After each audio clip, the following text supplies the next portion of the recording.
GIN 저희가 네. 소개를 좀 해드렸었는데 글로벌 투자자들의 그 전문적인 견해 그리고 분석 이런 것들을 한 단계 거르고 두 단계 거르는 게 아니고 바로 직접 들으실 수 있다는 거죠. 저희 GIN 서비스 특히 이제 요즘 해외 투자 워낙 많이들 하시니까 그렇게 한번 이용해 보시는 것도 어떨까 싶습니다. 체험 정도 해보시면 이게 뭐가 다른지 한번 느낌이 빡 오실 겁니다. 자, 그러면 이번 시간에는 오랜만에 또 모셔봅니다.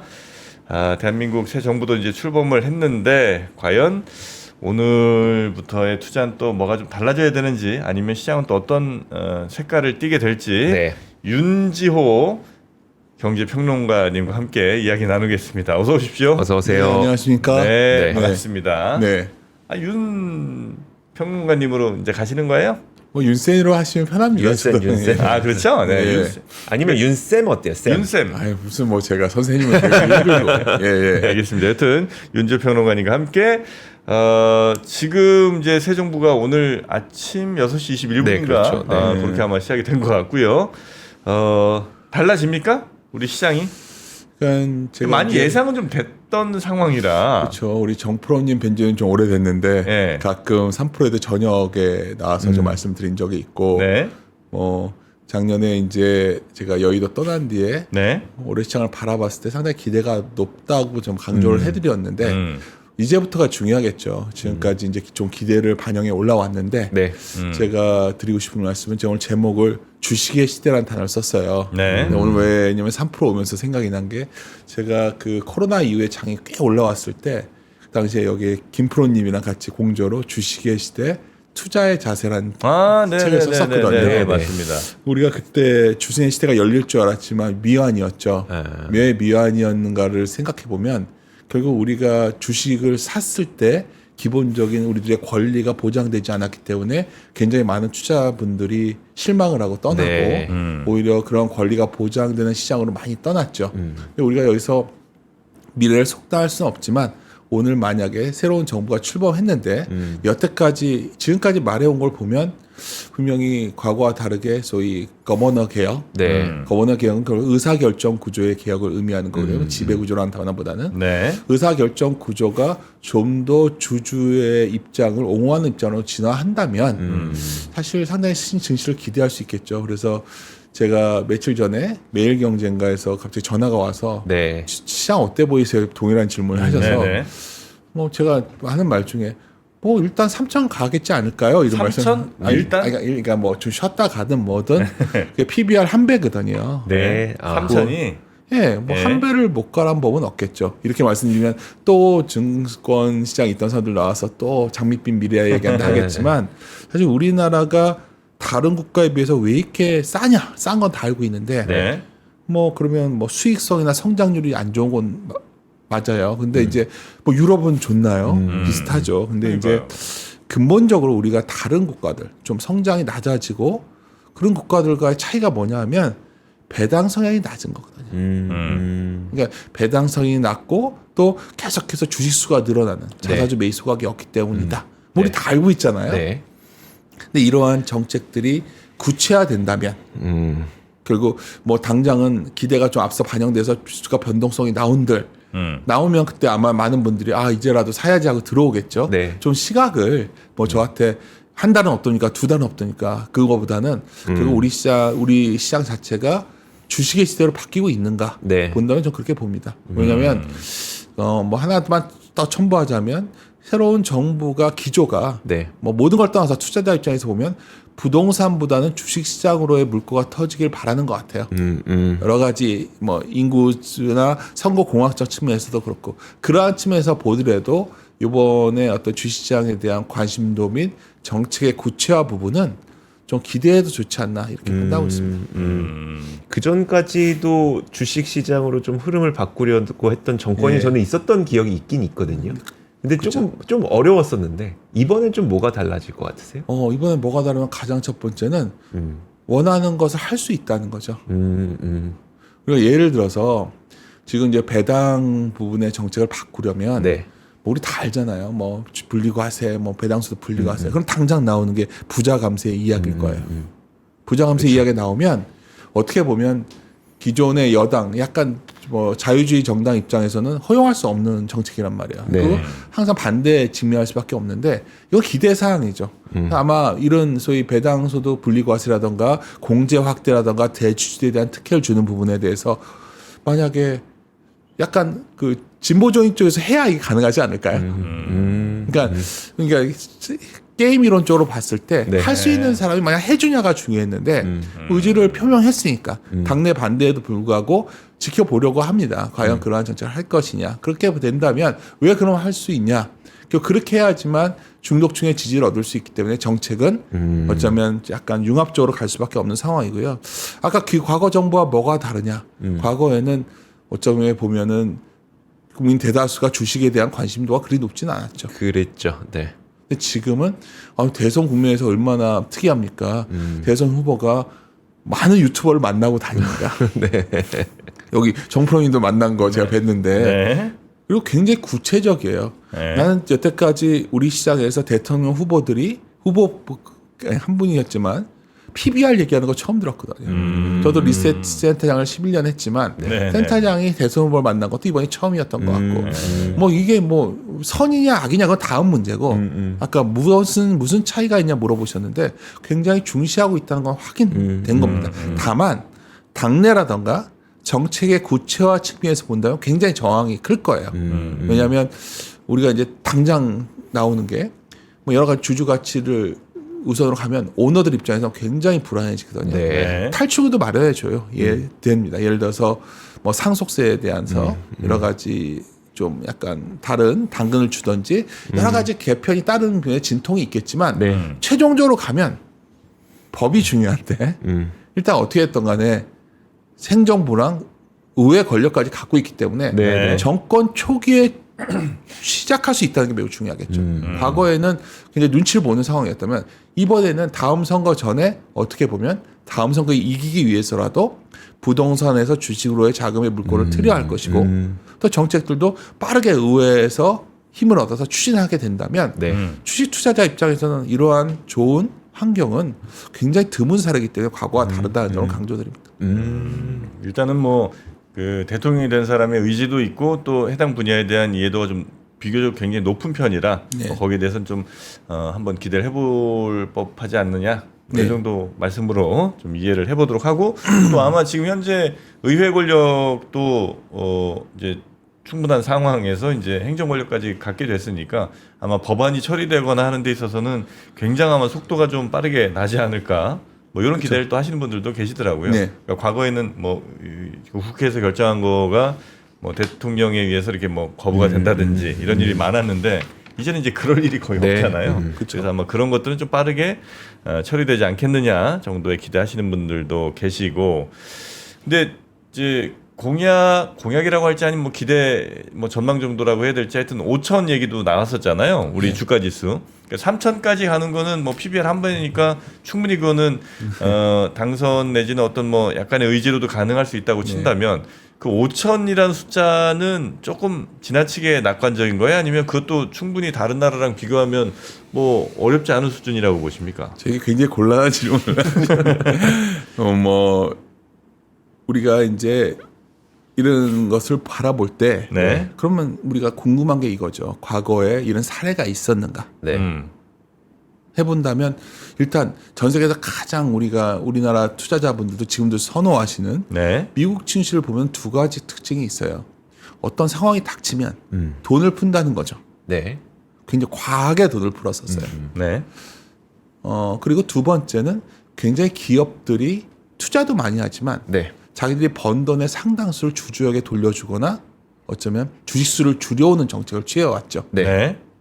그래서 반문을 해야 되는 미국 사례를 본다면 우리도 아마도 돈은 과거보다 많이 풀 것 같아요. 일단 우리가 돈을 풀 수 있는 곳이 없어요. 네. 가게는 돈이 없고 네. 기업도 돈이 없습니다. GDP 대비 부채 비율을 보면 상당히 부담스러운 수준이에요. 네. 유일하게 돈을 풀 수 있는 건 정부인데 물론 우리는 기초통화국가가 아니기 때문에 마냥 돈을 풀 수는 없는 거예요. 네. 하지만 그럼에도 불구하고 뭐 현재 이재명 정부에서 작년에 올해 예를 추경 같은 경우에도 네. 막 논쟁을 거쳐서 10조에서 13조 올라오는데도 일이 진통이 있었는데 원안은 35조였어요, 행정부가. 네네. 거기다가 공약 중에 좀 독특한 공약이 하나 들어가 있는데 소위 예산에 대한 권한을 네. 대통령. 행정부로 가져오겠다는 거거든요. 기재부에서. 네. 대통령실로 가져온다는 거는 이게 무슨 의미일까? 네. 일종의 양적 완화적인 역할도 시장에서는 약간 기대를 하고 있는 거죠. 그러면 미국은 그러한 소위 자유주의나 시장 근본주의의 출발점이라 보지만 네. 아니, 미국에 뭐 그렇게 성공한 데가 어디 있어? 최근에 독일도 그런 사례가 있지만 좀 더 역사를 거슬러 올라가 보면 일본이라는 우리에게 매우 비슷한 네. 국가가 어떻게 해왔는지 바라보면 딱 이럴 수도 있겠구나 생각이 드는 거죠. 네. 네. 우리는 이렇게 아베라는 일본의 정치인을 그리 좋아하지는 않습니다. 네. 왜냐하면 우리의 기억 속에는 아베 가문의 어떤 과거 한국에 대한 어떤 그런 부정적 이미지가 있기 때문이죠. 하지만 일본인들 입장에서 본다면 아베는 매우 뛰어난 정치가였어요. 2012년에 집권하고 결국 아베가 그 당시에 니케이가 제가 적어놨었는데 2012년에 8,240이었거든요. 네.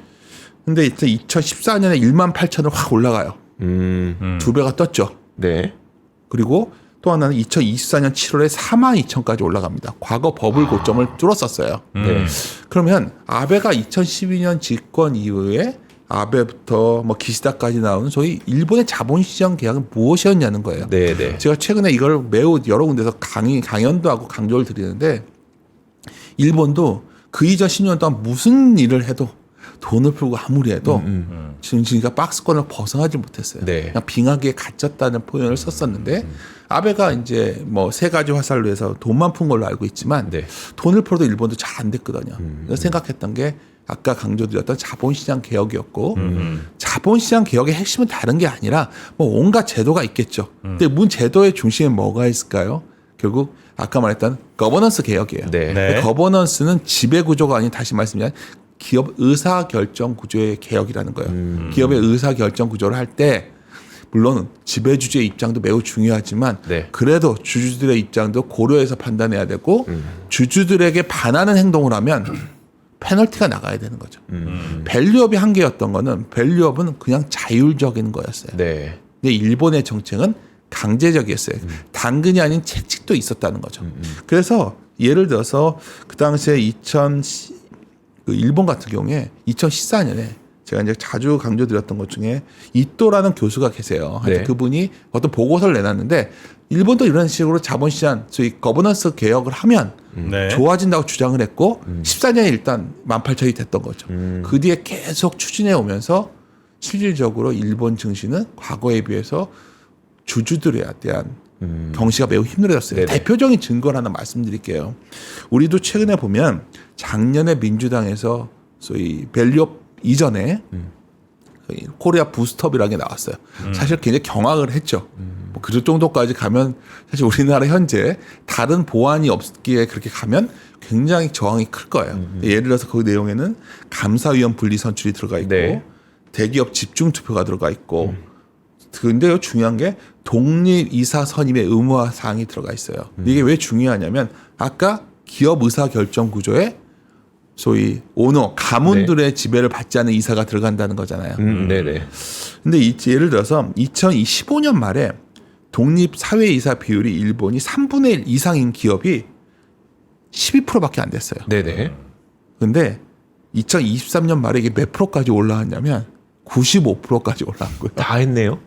안 늘 수가 없죠. 어. 우리가 일본이 많은 분들이 오해하는 게 일본의 ROE가 엄청 높아서 PBR이 한 1.1배, 2배 간 게 아니에요. 네. 일본은 사실 우리보다도 ROE가 낮아요. 그럼에도 불구하고 왜 올라갔냐? 네. 결국 의사결정 구조 자체가 그런 식으로 바뀌었다는 글로벌 투자자들의 신뢰가 형성되면서 일본을 워렌 버핏도 일본의 상사 주식을 삭제 안 했겠습니까? 그냥 우리가 기업의 자본 효율성만 보면 한국인 한데 예. 의사결정은 얘네가 훨씬 잘해. 우리가 이사의 역할이 뭐냐면 어. 자본을 어떻게 재배치하냐는 문제예요. 네네. 네네네. 결국 돈이 되는 자본을 잘 배치해 성장을 시켜야 되는 것 중요하고 네. 돈을 100을 벌었다면 그래도 주주한테 얼마나 나눠줄 수도 있어야 되고 네. 근데 지금까지는 기업이 돈을 벌어요. 벌어도 나한테 나눠주지 않는 것도 알고 있고 네. 돈을 버는 걸 딱 사업을 떼가지고 딴 데로 보내버리잖아요. 네. 그러다 보니까 한국 주식은 계속 저평가 되었고 외국인들의 외면도 깊어졌는데 제가 보기엔 아마 외국인들이 이러한 재편이 되면 전 많이 돌아올 거로 봅니다. 제가 그림 하나만 잠깐 보여드릴게요. 네. 이게 그림이 이제 제가 어쩌면 많은 분들이 그래요. 한국 증시 누가 사냐? 외국인들이 돌아오겠냐? 지금도 일부 종목만 사고 있지 않냐? 네. 근데 저는 외국인들이 지분율이 어쨌든 과거 때 레벨이 상당히 내려와 있는 건 사실인데 과거에는 거의 40% 근방에 있다가 2000년대 우리나라 성장이 나올 때죠. 지금 30% 전후까지 내려와 있거든요. 네. 이걸 돌릴 수 있는 게 뭐죠? 이때는 왜 올라갔냐면 저희 중국이 성장하면서 이머징 쪽으로 돈이 들어가면서 올라갔던 거예요. 네. 네. 지금은 이머징보다는 뭔가 AI라든가 선진국적인 자금들이 더 커지고 있는 국면에서 우리나라가 MSCI 선진국 지수 편입이 계속 와칭 리스트에서 제외되고 있거든요. 몇 년째. 네. 이유가 뭘까요? 뭐 여러 가지 신용, 신뢰에 관한 부분에서 부족한데 저는 이번 공약 중에 상당히 마음에 드는 것 중에 하나가 증시 부양책으로서 MSCI 선진국 지수 편입을 최우선하겠다고 했단 말이에요.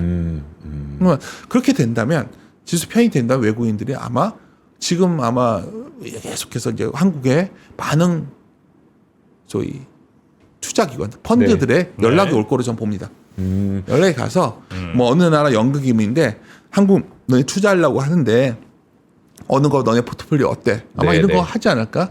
제가 알기로는 이미 진행이 되고 있는 걸로 알고 있어요. 그러니까 저도 그냥 갑자기 뭐 한국 증시 좋다 말씀만 드린 게 아니라 아마도 외국인들의 귀환이 아마 오늘 어느 시점쯤에 굉장히 구체화되고 아마 제일 걱정되는 거는 외국인들이 이제 열심히 몇 년간 살 때 네. 그래서 이제 많은 주식이 우리가 뭐 기대 이상으로 3천을 넘어 한참 전진해 있을 때 아마 그때 우리나라 개인 투자자분들이 그때서야 아 우리 시장이 정말 좋나 보다 들어올까 봐 오히려 그게 걱정인 거죠. 다시 말씀드리지만 우리나라의 잠재 성장률은 떨어져 있고 네. 경제도 안 좋고 기업의 경쟁률도 과거에 비해서 좀 낮아졌지만 과거에 버는 돈이 100이었다면 네. 60으로 줄었지만 100일 때는 10도 안 낮아졌다면 60이 된 뒤에는 20도 낮아질 수 있는 거 아니겠습니까?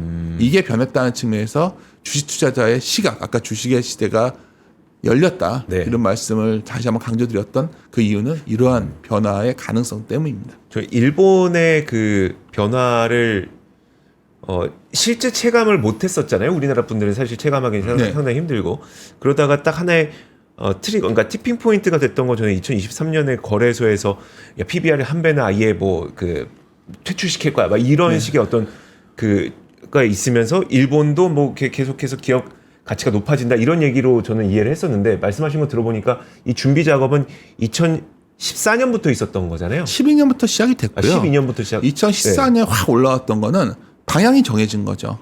이또 보고서 히토치바시 대학 교수였는데 네네. 결국 나왔던 그 당시에 일본도요. 네. 되겠냐는 의견이 대다수였고 경제도 안 좋았어요. 근데 핵심을 짚은 거죠. 핵심은 뭐냐?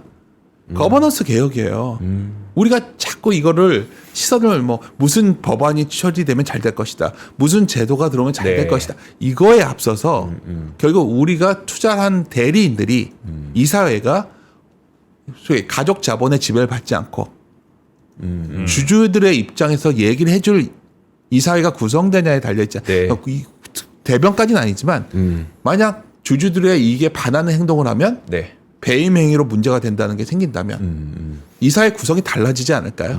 그렇죠. 네. 그러니까 이 사회를 결정짓는 게 주주가 아니라 가족 자본이 아닌 가족 패밀리 가족의 지배가 아니게 된다면 네네. 물론 거기 부작용도 있죠. 지금까지 한국은 굉장히 어떤 오너에 의해서 큰 투자가 이루어지고 그 네. 혁신을 올라왔는데 뭐 그건 분명히 성장 단계에서 필요했어요. 근데 우리에게 지금 다시 정주영 회장이라던가 이건희 회장 같은 분이 창업을 해서 한다면 네. 뭐 가능하겠지만 현재까지의 오너들의 의사결정 구조는 그리 뭐 탁월했다고 보기는 아닌 기업들도 좀 보여서 네네. 어떻게 본다면 이제는 어떤 투자에 더 앞서서 주식 투자자 입장에서 본다면 우리가 정당한 권리를 찾아주는 그런 이 사회가 구성되는 게 중요했고 일본이 그게 시작된 뒤에 2023년에는 어느 정도 제도도 안정되고 네. 아까 말씀드렸지만 독립사회의사 비율이 3분의 1 이상이 95% 올라왔었어요. 그러니 이제는 그런 더 강제 조치를 취하고 그렇게 한 거죠. 그래서 한 10년 걸렸다는 게 중요하고 10년이 걸렸는데 시작 초기에 일단 지수가 2배로 올랐어요. 그러네. 제 질문이 그거였었으니까 그럼 오래 걸립니까? 그럼 우리도 10년 후에 됩니까가 아니라 아니 그게 시작하면 달라진다는 거네요. 그래서 놀랬던 게 2018년인가 버핏이 일본의 5대 상장 네. 주식을 대량 매수했을 때 네. 우리는 그 왜 샀나 그때 당시에 우리 뭐 많은 그렇죠. 분들이 왜 샀지 했지만 네. 지금까지도 상당히 많은 지분을 갖고 있어요. 싸다는 거 알죠? 우리 예를 들어볼게요. 최근에 이제 지주사가 많이 올라왔어요. 네. 부담스럽죠. 당장 금융지주도 많이 올라왔어요. 네. 부담스럽죠. 근데 우리가 봤잖아요. 메리츠 금융지주가 업장 앞서서 갔고 그렇죠. 네. 메리츠 지주가 실제로 버는 돈 보면 그렇게 크지 않아요. 왜 다른 은행 금융지주는 시총이 그만큼 안 나올까요? 네. 이익으로만 설명할 수 있나요? 그렇죠. 설명이 안 되죠. 또 하나 예를 들게요. 예를 들어서 LS라던가 SK라던가 많은 지주사들이 많이 올라오긴 네, 했어요. 네. 근데 지주사들의 우리가 제가 애널리스트 센터장 할 때 네. 지주사 어떻게 밸류에이션 하는 줄 아세요? 지주사는 네. 결국 각각의 가치를 구해가지고 서머브 파트로 그러니까 합산해서 계산하는데 네. 그 지분 가치를 막 50%를 할인시키고 30% 할인해서 해요. 너무 당연하게 저희는 알고 있어요. 네, 네. 아, 그건 중복 상장 이슈다 이런 표현을 합니다. 그럼 여기서 반문을 해볼게요. ETF는 왜 그러면 그렇게 할인 안 하죠? ETF도 삼성그룹 ETF다. 그럼 할인이 많이 돼야겠네요. 그러니까 논리적으로 봤을 때, 그러니까, 네. 그러니까 싸다는 거에 대한 이론이 없는 거죠 지금. 왜냐하면 지주사들은 상당히 가치가 싸져 있었고, 네. 그런 점에서 지주사가 쉽게 어떤 이러한 분위기가 꺾일 거로 보진 않아요. 좀 쉬었다 또 가고 쉬었다 또 가고 할 거로 보고 있고, 금융지주 같은 경우에는 최근에 어떻게든 간에 새로운 정부가 출범해서 은행들이 너무 예대 마진을 높게 가져가니까 뭔가 거기에 페널티 주지 않을까 네. 이런 우려가 있지만 증권주 금융지주들은 그에 반해서 좀 자유롭지 않을까 기대가 더 높아지고 있죠. 여하튼 드리고 싶은 요지는 시장을 끌어가는 가장 큰 축 중에 하나가 우리는 이미 알고 있다는 거죠. 네, 네. 싼 데다가 싼 건 알겠는데 싼 이유가 번 돈을 나눠주지 않는 것에서 출발한 거라면 번 돈을 나눠줄 수 있는 기업에 집중되는 투자가 앞으로도 뭐 굉장히 중요한 투자 선정의 기준이 되지 않을까 이렇게 판단하고 있습니다. 알겠습니다. 그렇게 이제 보신다는 거고 지금 저는 이제 환율이 굉장히 관심이 좀 많은데 네. 환율은 지금 상당히 이제 안정적이라고 해야 되나? 하여튼 우리 원화가 그래도 비교적 얼마 전에 비해서 강세로 가고는 있잖아요. 요 흐름은 당분간 좀 더 이어질 거로 혹시 전망하세요? 뭐 당무가 이어지는 게 아니라 선택을 한 거죠. 우리가 아니죠. 미국과 중국이 그걸 선택한 거죠. 미국과 중국이 그렇죠. 첫째 미국 같은 경우에는 어떻게 됐던 간에 제조업을 부활시키겠다. 네. 부활시킨다는 건 그만큼 무역 적자를 내지 않겠다는 의미이기 때문에 과거에 달러가 강했던 거는 무역을 적자 보면서 흑자국들이 미국의 국채를 사주면서 어쩌면 미국으로 돈이 계속 유입이 됐잖아요. 네. 근데 바뀐 게 지금 환경 미국은 원하지 않는 것 같아요. 기축통화는 유지하고 싶어 하는데 굉장히 딜레마에 빠져 있고 그게 이제 미국의 현재 굉장히 협상 권력, 그러니까 관세 전쟁의 협상력을 약화시키는 요인이 되고 있죠. 여하튼 미국도 그러다 보니 많은 자금들이 미국에서 나와서 난 US 자산을 가고 있는 흐름이 나오고 대표적인 게 과거에 시장이 좀 불안정해지면 미국 주식이 하락하면 달러가 강해졌었잖아요. 지금은 달러도 약하고 금리는 올라가 채권도 약하고 네. 주시장도 약간 트리플 약세가 동시에 나타나는 흐름이 있죠. 그럼 여기에 또 반대편에 굉장히 중요한 축이 하나 있어요. 누가 뭐래도 패권 전쟁의 핵심은 미국의 반대편에 중국이 있는 거예요. 네. 근데 중국이 예를 들어서 우리가 수출해야 되니까 난 절대 위안화 약세를 용인 안 하겠어. 이런다면 달러가 약해지기 쉽지 않고 원화도 강해지기 쉽지 않겠죠. 근데 한번 잘 생각을 해보세요. 전 세계에서 금이 강한데 네. 금이 왜 강하냐? 각국의 중앙은행이 샀다. 그것도 물론 일리 있는 말이에요. 근데 그중에 더 중요한 거는 중국인들이 금을 너무 삽니다. 그건 데이터로 나오는 거예요. 네. 네. 왜 살까요? 자기네 위안화 자산을 신뢰하지 않기 때문이에요. 그러니까 중국 당국 입장에서는 제일 딜레마에 빠진 게 뭐냐면 돈을 풀어도 네. 그게 금은보다는 주식도 사고 돈도 쓰고 위안화 뭐 물건을 샀으면 좋겠는데 안 하니까 네. 중국 입장에서 지금 나온 정책이 뭐냐? 위안화 강세를 약간 용인하는 상황이 오는 거죠.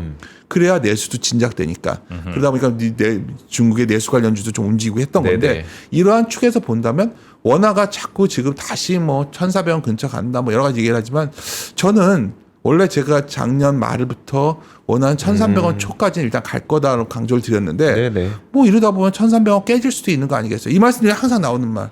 아니 원화가 한국에 뭐가 좋다고 원화가 가겠습니까? 네. 이 말을 해요. 근데 우리가 환희라는 게 그럼 프라자 합의 때는 왜 엔화가 강해지고 마르크가 강해졌겠죠?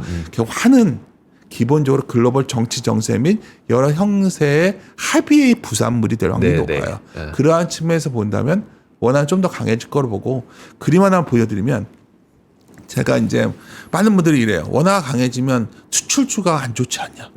그것도 참 잘못된 상식입니다. 과거에 수출 예를 들어서 현대기아차 그룹은 1,320원 정도에 이미 사업 목표가 설정돼 있어요. 중요한 건 원화가 강해지면 네. 코스피가 올라갔어요. 왜 올라갔을까요? 우리 아까 MSCI 선진국 지수를 말씀드렸던 배경이 여기에 있어요. 네. 외국인들이 원화 자산을 사러 옵니다. 네. 원화가 강해지면 한국 국채를 사러 올 것 같고 네. 한국의 주식도 사러 올 확률이 높다는 거죠. 그러한 시각에서 접근한다면 원화가 강해지면서 코스피가 올라가는 상승기가 상당 기간 이어질 수 있겠구나. 그러한 측면에서도 아까 정부가 정책이 MSCI 선진국 지수를 최우선 관제로 선다는 거에 대해서 매우 네. 긍정적으로 보도 되는 정책 아닐까 판단합니다. 원화가 강해지면 외국인들이 들어온다는 거는 그냥 원화 강해지는 것 자체로 오는 거예요? 아니면 원화가 강해진다는 얘기는 결국 수출 잘 된다는 얘기고 기업들이 그만큼 뭐 활력이 있다는 얘기니까 그 기업들을 보고 들어온다는 거예요? 사람들이 막 기업이 좋아야지 막 얘기하는데 그럼 정프로님은 네. 어디 여행을 가셨어요? 일본을. 네. 근데 엔화가 예를 들어서 강해질 것 같으면 엔화 환전한 뒤에 환전 다시 안 하지 않나요? 그렇겠죠. 맞아요. 네. 자산을 산다는 건 환을 산다는 건 그런 의미예요. 제가 아까 이 중국인들이 왜 금을 사냐에 대해서 제가 말씀드린 게 아니라 중국 내의 평가는 왜 그렇게 개인들이 금을 사고 금 ETF를 살까? 네. 위안화 자산을 불신해서다. 자기들이 얘기하는 거예요. 네. 위안화 자산을 불신하기 때문에 위안화 자산의 신뢰를 높인다는 건 다른 말로 하면 위안화 가치를 올려주면 돼요.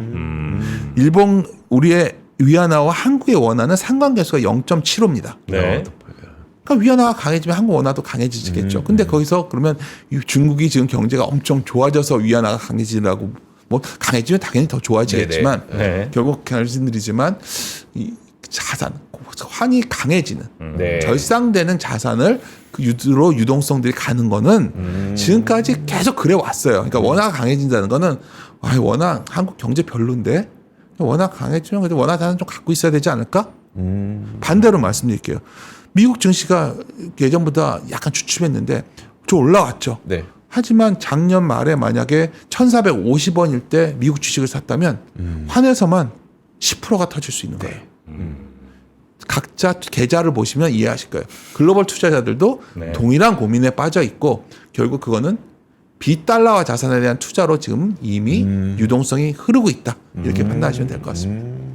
지금 이제 시간은 다 됐는데 네. 혹시 우리 평론가님께서 지금 그러니까 어제와 다른 오늘부터의 투자가 만약에 있다면 뭐 어느 쪽 혹은 어느 방향으로 좀 가야 된다 하시는 거 찍는 건 그렇고 그냥 참고해 주실 만한 얘기가 있을까요? 그러니까 다음 그림인데요. 제가 이제 어디 강연할 때 복기라고 해서 말했던 종목들을 이렇게 해놨던 그림이에요. 예. 근데 이제 크게 보면 지금 좋은 것들이 있고 네. 밸류가 싼 게 있죠. 네. 네. 근데 이제 이쪽은 분명히 좋은데 비싸져 있기 때문에 고민이 커질 거고 네. 있는 분들의 잔치가 될 것 같고 네. 신규로 들어가시면 이게 좀 조정받을 때 사는 게 낫겠죠. 이쪽은. 네. 뭐 여러 가지 이거의 이유들은 다 아실 거고 반면에 싼 것들은 할인이 깊어. 여기는 할증되어 있고 할인되어 있는데 요즘 뭐냐면 주식이라는 거는 5월에 7월 초가 좀 변동성이 나올 수 있는데 이유는 7월까지 미국이 좀 변동성이 나올 수 있죠. 관세 네네. 유예도 있지만 예산 처리 문제도 있고. 근데 주가라는 건 항상 앞을 보는 거예요. 할인되어 있고 할증되어 있는데 지금 정책 기대감이 선반영된 것은 할증되어 있어요. 네. 이거는 할증이 약간 완화될 것 같고 관세 우려가 선반영된 건 할인되어 있단 말이에요. 이건 싸져 있어요. 네. 근데 지금도 여전히 불확실해 보이죠. 그게 결국 지금은 가치 대비 가격 수준을 보는데 오히려 이런 변동성 구간에서 정책 기대가 덜 반영된 게 뭘까? 그래서 아까 틈틈이 말씀드린 게 지주사들 말씀을 드렸던 거고 네. 정천 우려의 극단에 놓인 것들 할인된 것들도 알고 있어요. 우리가 뭐 우리나라의 대표 우량주들이겠죠. 이런 것들도 어떻게 보면 변동성 구간에서 한 번이 아닌 나눠 산다면 결국 우리가 3천은 넘어가는 시장이라 본다면 네. 지나고 나서 보면 아 그때가 좋은 투자의 시기가 아니었을까 이렇게 우리가 바라보지 않을까 오늘 이 시점을 그렇게 네. 저는 생각합니다. 저 두 마디가 굉장히 저는 와닿네요. 그 정책 기대감에 지금 갔던 종목들은 할증이 돼 있는 거고, 그다음에 수출이나 뭐 이런 거에서 관세 때문에 막 안 될 것 같아서 좀 떨어진 친구도 좀 할인돼 있는 상황이니까 그거를 좀 잘 노려보자. 할증된 건 좋아서 할증된 거니까 그게 안 좋잖아요. 그거는 좀 할증된 밸류에이션이 약간 완화되는 시기가 나와야겠죠. 네, 알겠습니다. 자, 오늘 윤지호 평론가님과 함께 대선 이후에 네. 우리의 투자에 관한 이야기를 좀 가볍게 좀 들어봤는데요.